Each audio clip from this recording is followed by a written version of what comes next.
दोस्तों, चंद्रगुप्त मौर्य एक ऐसा महान चक्रवर्ती सम्राट जिन्होंने लगभग 321 ईसा पूर्व में नंद वंश के अंतिम शासक धनानंद को हराकर गद्दी पर बैठा।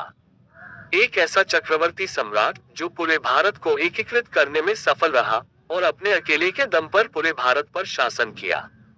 एक ऐसा सम्राट जिनका साम्राज्य अफगानिस्तान, काबुल, कंधार, तक्षशिला और गंधार तक फैला हुआ था, जिन्होंने अखंड भारत का निर्माण किया और पूरे प्राचीन भारत को एक शांति व अर्थ संपन्न देश बनाया। जी हाँ दोस्तों, हम बात कर रहे हैं मौर्य वंश के संस्थापक सम्राट चंद्रगुप्त मौर्य की, जिनका इतिहास प्राचीन भारत के महत्वपूर्ण कालखंडों में से एक था। चंद्रगुप्त मौर्य प्राचीन भारत के महान सम्राटों में से एक थे और मौर्य साम्राज्य के संस्थापक थे।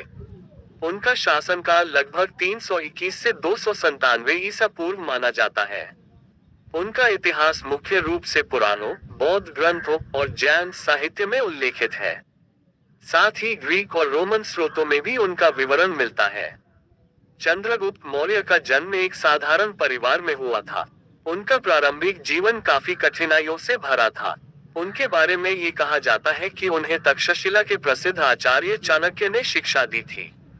चाणक्य ने उन्हें राज्यशास्त्र और राजनीति की गहन शिक्षा दी और उनके मार्गदर्शन में चंद्रगुप्त मौर्य ने साम्राज्य स्थापित करने की दिशा में कदम बढ़ाए।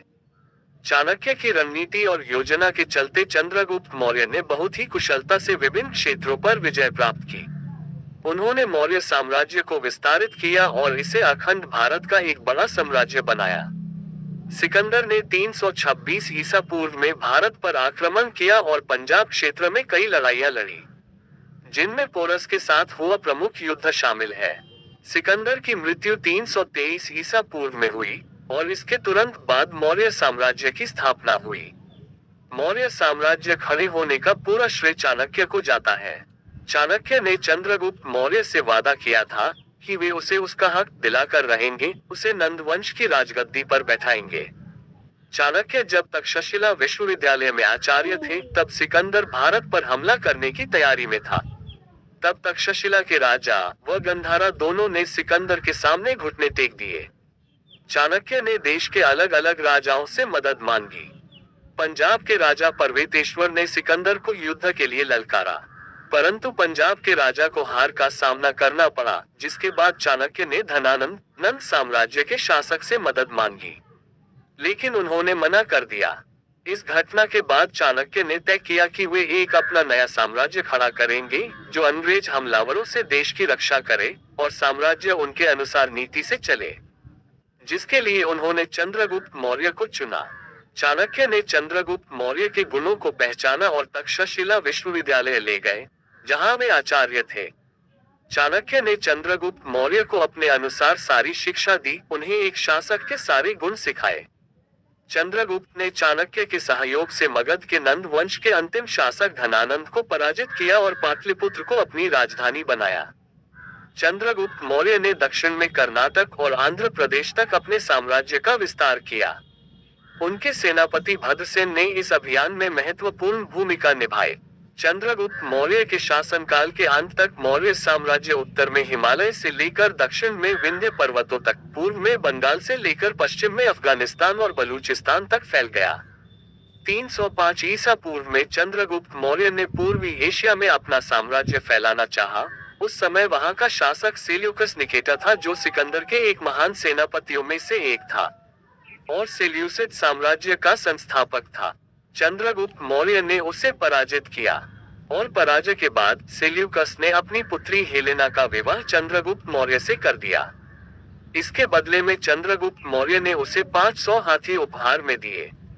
यह विवाह मौर्य और ग्रीक साम्राज्यों के बीच संबंधों को मजबूत करने में सहायक सिद्ध हुआ।